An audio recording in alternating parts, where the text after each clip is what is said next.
Hi everyone, I'm JD. Welcome back to my channel. I'm super excited to share with you my new journal for this year. This is my 2020 journal. So if you've followed me for a while, you know that I've done one ever since 2020, 2019, 2018, 2017. So, okay, yeah, I discovered junk journals in 2017 and I made myself a journal to record 2017. And then ever since then, I've been making myself a big journal to record the year. So just the special moments, the memorable moments, the milestones, the highlights, and any special memories that I want to remember. So I do have to be strategic in what I record in it, because I can't record like absolutely everything. There's not enough space. But yeah, I try to put lots of pages in there. I have learnt though, since the last time, the last 3 times, I've always put too many pages in and I end up ripping pages out. In my 2019 journal, I ended up ripping out a whole signature. So yeah, because once I add ephemera to my pages and photos and everything, it just gets too bulky, and you guys know that I don't like chunky journals. So I like mine to end up being ideally the width of the spine and like nothing more than really that. So yeah, okay, and what have I done? So this is one of my linen journals that I kept for me just because I love the fabric that came from Gina from the Firefly Studio. So thank you so much, Gina. I love the vintage look of it. And I love the linen journal style. It's probably my favorite journal that I make, is this linen journal. It's one that I make from scratch.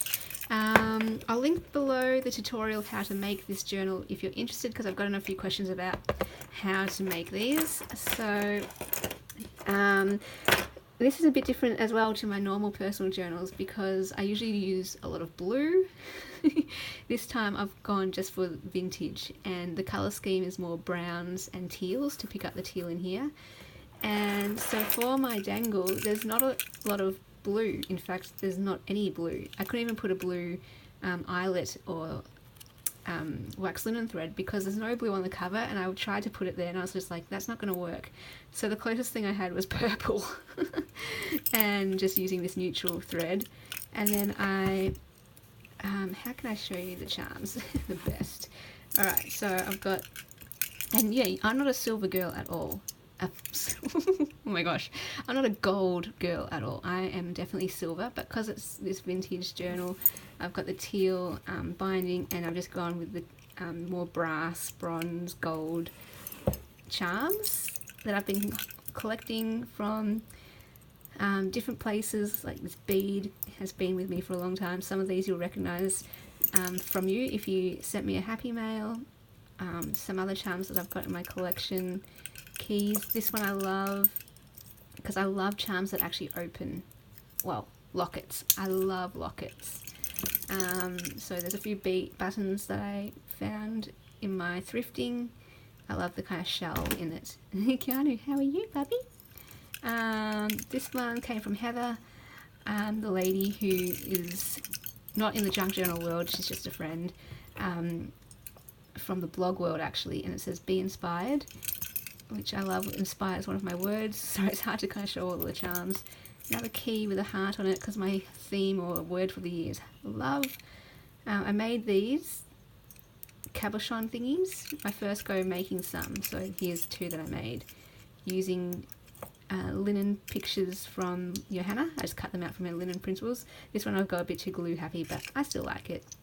And this is my favourite. This one came from Tina because I love books, and she put a little note in there. It says hope, and hope is one of my words as well because my name means hope, and never lose hope is one of my things. So I really like the charm. Did I show you everything? Oh, there's lots of hearts too on it, by the way, because of my theme again. So I think there's 4 hearts on here. So yeah, that's the charm, and we'll do a flip through. So going in, this fabric came from Denise. Thank you, Denise. I love the brown vintage and the writing theme, and then just teal for the inside to go with the teal theme. This scrapbook paper I picked up in Melbourne when I was thrifting, and I love that blue book in particular. I just love books. I love the spines of books and the old books in general. How cool would they be as journals? Edith Holden page, which I love. Put January here because, you know, starting off with January. With my with my yearly journals, I don't do it in order. I use whatever random page I want, more in the Johanna Clough style. And just chose pages I like, so children's book pages or little golden book pages, scrapbook papers interspersed with, this is an envelope with lots of ledger papers. So in this journal, because it's vintage themed, I use lots of ledger papers in it. Thank you so much, Denise, for the ledger papers, and Tina as well. So here is, you'll notice that there's no embellishments in it because I like my journals blank. I always say when I get to a page, once I know what I'm journaling about, that tells me what ephemera I want to add. It just gives me that complete freedom to create whatever I want to create on the page. So yeah, just some of my favourite pages in here. Nothing in here goes in here if I don't like it. I think there's about 8 pages folded to make 16 in each signature, except for the middle one, which has 7, which gives 14. Usually I put 10 or 11 or 12 or sometimes 13, but I've learned to just restrain myself because, yeah, I just end up taking them all out. Well, not all out, but a lot out. This is Daphne's diary page. Once I add my own stuff. This is some vellum from Tina. Thank you so much, Tina. I love the texture on it, or the lines, or the pattern on it. Edith Holden again, love this ledger paper from Denise. Some craft kind of paper as well I put in here. I just like using lots of plain papers as well because, yeah, if I use too many feature pages like this, I don't want to cover it up. So the more plain, blank pages I put in here, the better, because then I don't feel bad about covering things up like this. So that's another thing that I've learned about my own journaling style. This paper, really cool old vintage music paper that I was gifted from a lady here who knows that I love junk journals. So I felt really, really special that she would give me that, especially since she's not a junk journaler herself or anything. You kind of get known, don't you, for reusing things and liking old things, and then people just start thinking of you and saving things for you. It's like, oh, that's so sweet.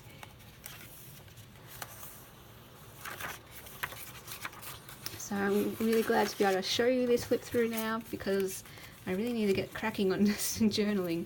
I put a Christmas scrapbook page here because I always have at least a couple pages on Christmas where I write about, you know, Christmas memories, of course. So I put that in the last signature. Since Christmas, I'll probably journal that towards the end of this journal. And that's the back. So yeah, very, very simple, which I like.